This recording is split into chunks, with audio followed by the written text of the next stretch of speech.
Em reunião macro-regional, municípios do Sul cobram mais ações do governo do estado.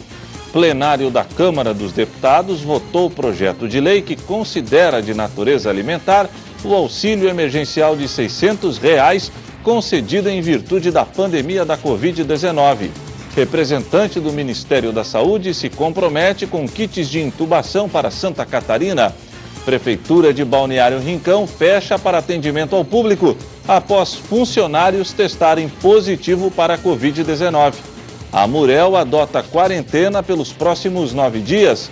Definida a data para o início das operações da CCR no trecho sul da BR-101.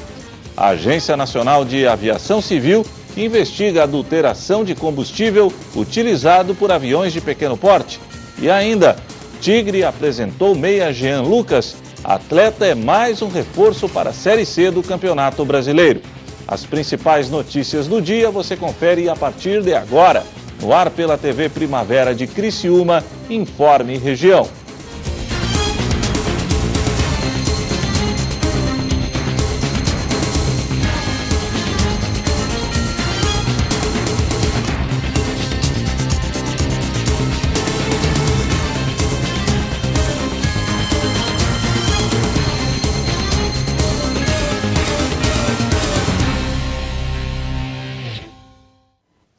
Hoje é quinta-feira, 16 de julho de 2020. A você que sintoniza a programação da TV Primavera de Criciúma, boa tarde. Um encontro virtual reuniu autoridades de todo o sul catarinense. Na pauta, coronavírus. Acélio Casagrande, secretário de Saúde de Criciúma, confirmou que a preocupação com o aumento no número de casos de positivados da Covid-19 em toda a região vão gerar mais rigidez nas medidas restritivas impostas pelos municípios. A preocupação com as ações de enfrentamento ao coronavírus pautou o encontro macro-regional na tarde dessa quarta-feira. Prefeitos e secretários de saúde das regiões da ANREC, da AMESC e da AMUREL, além de deputados estaduais e federais, conversaram com o secretário de Estado da Saúde, André Mota Ribeiro, por meio de uma videoconferência.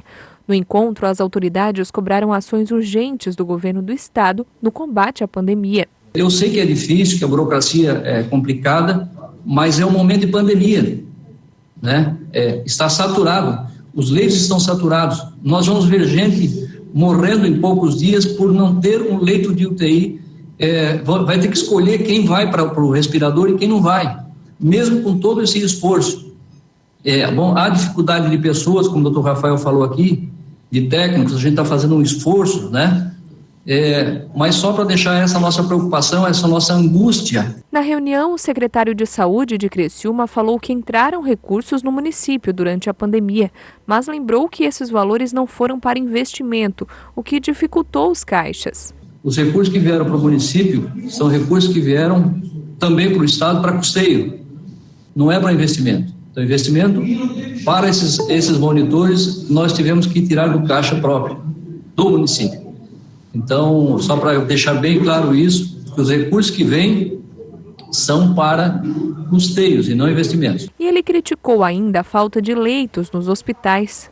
Essa política hospitalar, de leitos de UTI, de leitos de internação, há 90 dias, tanto nós como o Hospital São José já tínhamos colocado a necessidade de mais 40 leitos de UTI no Hospital São José, né? E está aí a prova dessa necessidade. Portanto, é uma política estadual. Eu acho que tem que ficar isso também muito claro, que a questão hospitalar, internação, UTI, são políticas feitas pelo Estado. Então, Araranguá é um hospital administrado pelo Estado, né? Por que não ampliar mais 10 leitos em Araranguá, com mais 10 leitos de UTI? Fica aqui uma sugestão, mais 10 leitos em Araranguá, talvez Içara já tinha também colocado essa disposição de ter mais 5 leitos, em vez de 10, 15, ampliar mais 5 no Hospital São Donato, né? Ficaríamos com mais 10 em Araranguá, mais 5 em Içara, ficaríamos com 40 a mais no São José. Nós vamos chegar a 20 agora, com esses 10 que estamos colocando, Então, essa ampliação é uma política estadual, secretário André, nosso colega.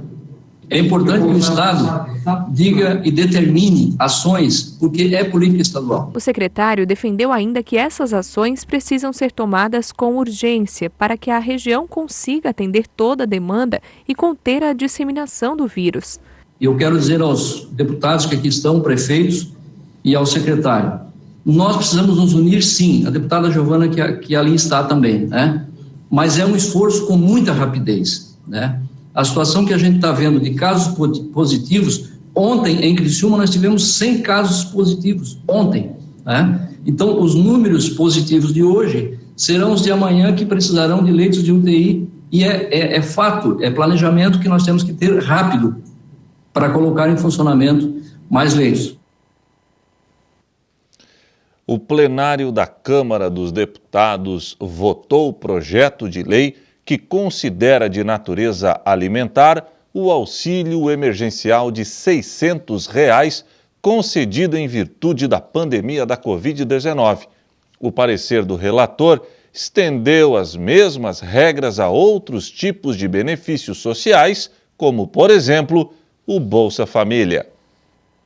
Ficou para esta quarta-feira a votação do projeto de lei que considera de natureza alimentar o auxílio emergencial de R$ 600 pago pelo governo em virtude da pandemia da Covid-19. O projeto de lei proíbe que esse valor de R$ 600 seja penhorado ou bloqueado pelo banco e que incida sobre ele qualquer tipo de desconto para o pagamento de dívidas ou prestações. Mas tem uma exceção, para o pagamento da pensão alimentícia. O PL partiu da Câmara dos Deputados. No parecer do relator, deputado Áureo Ribeiro, do Solidariedade, as mesmas regras devem ser estendidas a outros tipos de benefícios sociais que consistam em distribuição direta de renda, como o Bolsa Família, por exemplo. O projeto de lei número 2.801 de 2020 busca proteger os brasileiros que estão em situação de fragilidade e dependem do auxílio emergencial para a sua subsistência, durante esse momento de pandemia decorrente ao coronavírus Covid-19. Nesse sentido, buscou-se corrigir uma omissão encontrada na Lei nº 13.982, de 2020, que instituiu o auxílio, tornando claro e literal que o auxílio emergencial tem natureza alimentar e não pode ser penhorado ou qualquer tipo de constrição. Estamos aqui para votarmos esse projeto e com certeza é de muito valor a impenhorabilidade do auxílio emergencial. Isso vem em muito boa hora, quero parabenizar aqui a iniciativa, senhor presidente. Eu também quero parabenizar o deputado Mauro Nassif pelo relatório. É muito importante esse projeto, porque ele protege vidas. É um benefício emergencial e, portanto, tem que vedar penhora, bloqueio, desconto para pagamento de dívida ou prestações. Então, um projeto bastante importante. Quanto mais proteção dermos aos beneficiários do auxílio emergencial, mais estaremos prestando o importante serviço que o Congresso Nacional tem agido, tem feito nesse período difícil da pandemia. Um dos autores do projeto, o deputado Luiz Miranda, do Democratas, defendeu o texto, que, segundo ele, dá melhor redação à lei do auxílio emergencial. Que de nada serve liberarmos auxílio emergencial aqui, na ponta a pessoa tem um bloqueio judicial, seja um bloqueio bancário, uma conta que cai antes e tira aquele auxílio que é exclusivamente para alimentar aqueles que são mais necessitados. Essa foi a votação quando aprovamos o auxílio emergencial. O Partido dos Trabalhadores apresentou uma emenda ao texto, propondo ampliação do período de pagamento do auxílio emergencial, o que foi criticada por alguns parlamentares, pelo fato do partido não apontar a fonte de financiamento para a extensão do programa. Então é importante que a gente tenha responsabilidade nesse momento, a gente defende o auxílio emergencial, mas é importante que na hora que acabar, daqui a 2 meses, a gente faça uma nova discussão sobre auxílio emergencial, com a economia, com os partidos e possa ajudar o povo brasileiro. Então nós votaremos não ao destaque apresentado pelo PT. Outro item da pauta era o projeto de lei para dobrar as penas por crime de corrupção, peculato, prevaricação, concussão e fraude em licitações, que foram cometidos durante a pandemia do novo coronavírus. A solicitação dos parlamentares era para que o texto fosse votado em regime de urgência, para seguir para o Senado. Os autores do projeto argumentam que o estado de calamidade pública acelerou e intensificou repasses e gastos públicos. Os deputados defendem punições mais rigorosas para empresários e administradores públicos corruptos que tentam tirar vantagem de uma situação tão complicada para o país. Também estava na agenda o PL 1581 de 2020, que regulamenta o acordo direto para pagamento com desconto ou parcelado de precatórios federais. E o PL que traz ações voltadas para o setor esportivo, prevendo, por exemplo, o pagamento de um salário mínimo a atletas de baixa renda. A seguir, representante do Ministério da Saúde se compromete com kits de intubação para Santa Catarina.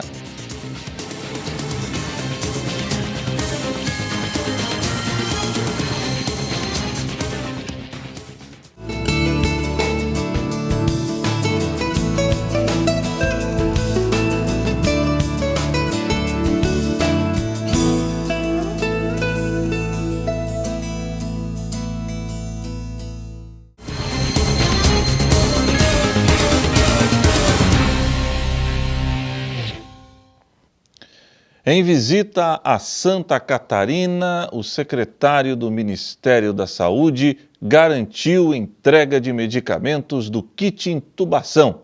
Entenda melhor esta matéria através da nossa reportagem. Representantes do Ministério da Saúde estiveram em Santa Catarina nessa semana. Ao lado de autoridades estaduais, visitaram hospitais e unidades de saúde em Florianópolis, que atuam diretamente no enfrentamento à Covid-19. Durante o encontro, o secretário de Saúde de Santa Catarina, André Mota Ribeiro, fez uma explanação sobre as ações realizadas até o momento pelo Estado para o enfrentamento da pandemia, como a criação de uma matriz de risco regionalizada e a expansão de leitos de UTI em cerca de 70%. Ele agradeceu ainda o empenho do governo federal em garantir a entrega dos medicamentos. Na ocasião, o secretário nacional de Atenção Especializada à Saúde, Luiz Otávio Franco Duarte, afirmou que a compra internacional de medicamentos para o kit intubação já foi feita pelo governo federal e que os insumos chegam a Santa Catarina em breve. Ele disse que há uma expectativa de que a mercadoria produzida no Uruguai chegue à fronteira com o Brasil ainda essa semana.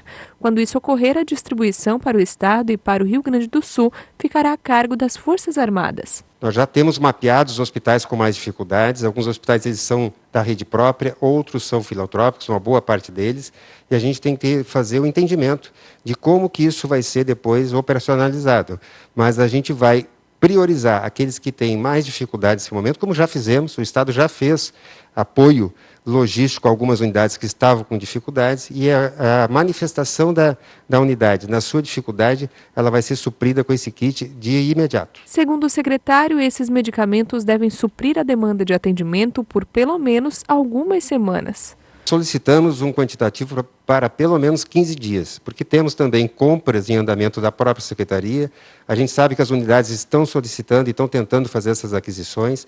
Temos um registro de preço no próprio Ministério da Saúde. Então, esse estoque ele deve suprir o Estado em 15 a 20 dias e esse foi o combinado. A Prefeitura de Balneário Rincão suspendeu o atendimento ao público. Isso porque funcionários do Paço acabaram testando positivo para a Covid-19. O Paço Municipal de Balneário Rincão ficará fechado pelos próximos 7 dias. O comunicado foi feito na noite desta quarta-feira pela assessoria de imprensa da Prefeitura. O motivo é que 5 funcionários testaram positivo para o coronavírus, entre eles o prefeito Jairo Custódio, que já está em isolamento. Conforme a assessoria, os outros 4 funcionários não são residentes do Balneário Rincão e, por isso, serão contabilizados como casos confirmados em suas respectivas cidades. Mas eles também estão em isolamento domiciliar e recebendo acompanhamento das equipes de saúde. Durante esse período de fechamento, o Paço vai passar por um processo de sanitização. No município, conforme relatório divulgado nesta quarta-feira, eram 47 casos confirmados da Covid-19, 6 suspeitos e 2 óbitos em decorrência da doença. A AMUREL, a Associação dos Municípios da Região de Laguna, adotou quarentena pelos próximos 9 dias. De todas as cidades, Tubarão tem as medidas mais rígidas. A deliberação dos municípios deve atender às recomendações feitas pelo Comitê Extraordinário Regional. Ela se baseia na orientação do Estado de Santa Catarina, nas informações do Sistema Regional de Saúde, no aumento dos números de contágios e na redução da capacidade de atendimento nos hospitais. Entre as recomendações do comitê estão a redução no atendimento em supermercados e mercados para 40% da capacidade e entrada de apenas uma pessoa por família nos estabelecimentos. Devem funcionar apenas serviços essenciais, como farmácias, mercados, hospitais e padarias. Os prefeitos de Braço do Norte, Grão-Pará e Gravatal não concordaram com a medida imposta, que prevê o fechamento total das atividades não essenciais durante 9 dias. Mas o documento é apenas uma recomendação que busca orientar os gestores municipais e não tem caráter impositivo. Esses municípios, portanto, não devem seguir essas novas medidas. Já o município de Tubarão seguiu restrições mais rígidas. O prefeito de Tubarão, Juarez Ponticelli, assinou nesta quarta-feira um decreto que estipula novas medidas para os próximos 9 dias. Entre elas está a proibição da circulação e o ingresso de veículos de transporte coletivo de passageiros, municipal, público ou privado, e de veículos de turismo ou fretamento para transporte de pessoas. As atividades e os serviços privados não essenciais, a exemplo de salões de beleza, barbearias, academias, shopping centers e comércio em geral, também ficam suspensos. O texto proíbe ainda a entrada de novos hóspedes no setor hoteleiro, a prática de esporte coletivo, amador ou profissional, as visitas aos residentes e pacientes em asilos, a realização de atividades escolares e a realização de eventos públicos e privados.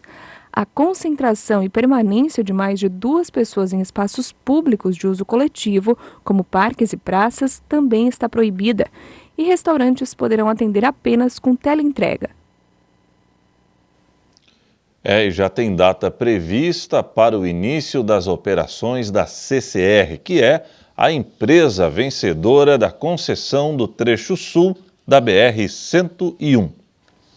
A CCR, empresa responsável pela concessão do trecho sul da BR-101, vai assumir a via oficialmente no dia 7 de agosto. A informação foi repassada pelo diretor-presidente da empresa para a Fiesc, a Federação das Indústrias do Estado de Santa Catarina, nessa quarta-feira. Iniciaremos aí os serviços no dia 7 de agosto. Temos muitos compromissos, um deles é de talvez trazer todas essas etapas iniciais para 6 meses. Os trabalhos iniciais prevêem a recuperação do pavimento e da sinalização horizontal e vertical, revitalização de obras de arte como a Ponte Anita Garibaldi, sistemas de drenagem, capina roçada e coleta de lixo. Ao todo, são estimados investimentos de 7,37 bilhões de reais nos 30 anos de concessão. 3,37 bilhões serão aportados em 98 quilômetros de faixas adicionais, 70 quilômetros de faixas marginais, 18 passarelas, 42 retornos, 31 acessos renovados, 25 novos pontos de ônibus e 168 quilômetros com nova iluminação. Outros 4 bilhões serão aplicados na conservação, manutenção e monitoramento da rodovia. O início da cobrança de pedágio está previsto para agosto de 2021. Serão 4 praças nos 220 quilômetros concessionados, em Laguna, Tubarão, Araranguá e São João do Sul. A seguir, Tigre apresentou meia Jean Lucas. O atleta é mais um reforço para a Série C do Campeonato Brasileiro.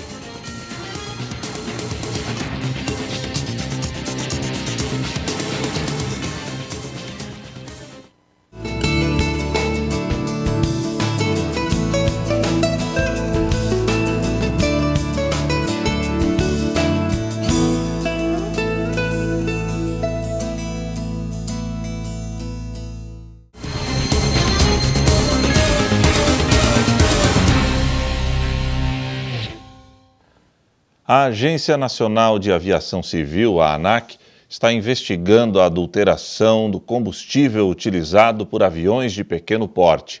A Petrobras suspendeu a venda e distribuição da gasolina de aviação usada em pelo menos 12 mil aeronaves no país. A contaminação do combustível poderia trazer vários danos e, inclusive, resultar na queda de aeronaves. Foram mais de 70 denúncias de pilotos de várias regiões do país. Eles relatam corrosões nos tanques de combustível e derretimento de peças importantes das aeronaves. O problema estaria na Avegás, conhecida como a gasolina de aviação, que é usada por aeronaves pequenas, particulares de táxi aéreo ou de instrução. Segundo a denúncia feita pela Associação de Pilotos e Proprietários de Aeronaves, o combustível estaria contaminado ou adulterado. O Augusto é piloto de aeronaves no Paraná e diz que seria imprudente voar nesse momento em aviões abastecidos com Avegás. As distribuidoras mesmo estão aconselhando a não voar, né? Não voar, elas não estão confiando no combustível que elas mesmas estão distribuindo, porque certamente veio contaminado de uma fonte externa até aos distribuidores. A sequência de denúncias fez com que a Petrobras suspendesse a venda e a distribuição do produto, que é importado e é usado para abastecer cerca de 12 mil aviões de pequeno porte no Brasil. A gente veio até um hangar para entender um pouquinho como funciona esse sistema de abastecimento e o que um combustível ruim ou adulterado pode provocar numa aeronave. A gente está aqui com o perito em aviação, Daniel Calazans, que vai explicar direitinho para a gente. Daniel, para a gente entender primeiro, o combustível fica na asa da aeronave. Isso, se tratando de aeronave convencional, nós temos ali um ponto onde é abastecida a aeronave e a gasolina fica aqui na asa. Claro que não fica diretamente no metal. Há sim um revestimento onde a gasolina fica armazenada.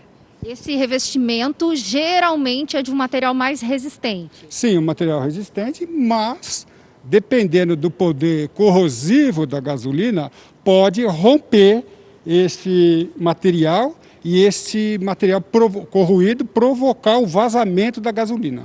O especialista alerta sobre a gravidade do problema. Segundo ele, o combustível adulterado pode causar sérios riscos, que vão desde a diminuição de autonomia até uma pane, que pode ocasionar a parada do motor e resultar na queda da aeronave.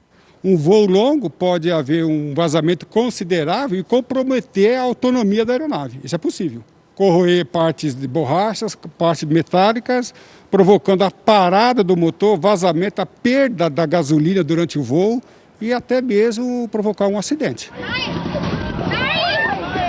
A Agência Nacional de Aviação Civil emitiu um boletim com a lista de aeroportos onde foram realizadas ocorrências de gasolina de aviação adulterada. São mais de 40 em todo o país. E investiga, juntamente com a ANP, a Agência Nacional do Petróleo, a possível contaminação. Em nota, a ANAC diz que, além de acompanhar, também aguarda os resultados da investigação da ANP e as ações das distribuidoras de combustível para a identificação de causas e extensão da possível contaminação de alguns lotes da gasolina de aviação. Já a Associação de Pilotos e Proprietários de Aeronaves recomenda a todos os seus associados que permaneçam com suas aeronaves em solo, até que haja mais clareza sobre as consequências e soluções dos problemas já conhecidos com a qualidade da Avegás, e que todos aguardem o andamento das investigações. Eu acho que a gente tem que não só esperar a análise dos combustíveis da origem por parte do Conselho Nacional do Petróleo ou das entidades reguladoras nacionais, como também eu creio que cada um deveria fazer análise do combustível no local da distribuição e até no local do consumo. Qualquer anormalidade, presença de vazamento numa cor acentuada azul, recomenda-se não voar, dirigir o avião à manutenção. Agora vamos falar um pouquinho de esportes. O Criciúma tem um novo contratado. Trata-se do meio-campista Jean Lucas, que estava atuando no oeste do estado de Santa Catarina. Jean vai lutar por uma vaga no meio-campo do Tigre. Ele tem 25 anos e foi um dos destaques do Campeonato Catarinense deste ano, jogando pelo Concórdia. Jean Lucas foi apresentado por Serginho Lopes, superintendente de futebol do Carvoeiro, e se torna uma opção que Roberto Cavalo terá durante o Brasileiro da Série C, para abastecer os jogadores de ataque do Tigre. Meu contrato é até o final do Catarinense de 2021. A negociação surgiu por interesse do pessoal aqui, logo que eu estava no Concórdia, e eu não pensei duas vezes quando surgiu o interesse do Criciúma. Realmente eu fiquei muito feliz, né? Foi uma satisfação gigante, eu não pensei duas vezes e graças a Deus ocorreu tudo certo. O meia-atacante recebeu propostas de outros times, mas a camisa do Criciúma acabou pesando, o que forçou o jogador a aceitar a oferta carvoeira. Realmente teve interesse de outras equipes, mas tratando de Criciúma, né, cara, acho que não importa muito a divisão onde que o Criciúma se encontra, e sim o clube, a grandeza dessa camisa, desse clube. Então, quando surgiu esse interesse, eu não pensei duas vezes, conversei com bastante pessoas, sempre tive um desejo de atuar aqui nesse clube. Então, quando surgiu, eu não pensei duas vezes e resolvi vir para cá. Estou muito feliz, muito motivado com esse desafio. O atleta disse estar encarando o maior desafio de sua carreira até agora. Jean Lucas parece mesmo estar preparado para a pressão que o projeto exerce. Cara, é um clube gigante, né? Realmente não poderia estar hoje na Série C, mas assim, acontece coisas no futebol, as fatalidades acontecem. Eu não tenho dúvida nenhuma que o Criciúma vai se reerguer pela estrutura que tem, pela história, pela camisa. Então, eu tenho certeza que estamos aqui para fazer história, para fazer um grande trabalho e colocar o Criciúma da onde nunca deveria ter saído. E além da pressão das arquibancadas, Jean vai precisar provar em campo tudo aquilo que falam dele. Roberto Cavalo, técnico carvoeiro, recentemente rasgou elogios ao atleta, que vai ter que mostrar para os fãs do Tigre que o investimento do clube valeu a pena. Fico feliz pelas palavras do professor, né? Claro que aumenta a responsabilidade, tem uma responsabilidade, claro, de você estar no Criciúma já tem uma responsabilidade grande, como assim todos vão ter, então tenho certeza que eu estou pronto para isso, para fazer um grande trabalho. Agora o jeito é se preparar. Em meio a um cenário sem precedentes, Jean quer estar na ponta dos cascos para quando chegar à Série C, literalmente voar com a camisa tricolor. Cara, a preparação vem sendo muito boa, venho trabalhando forte aí com o pessoal da fisiologia, o pessoal da preparação física, para que eu possa estar pronto o mais rápido possível aí, para que no Brasileiro venha dar tudo certo. E o Informe Região desta quinta-feira fica por aqui. Voltarei amanhã, se Deus assim permitir. Boa noite.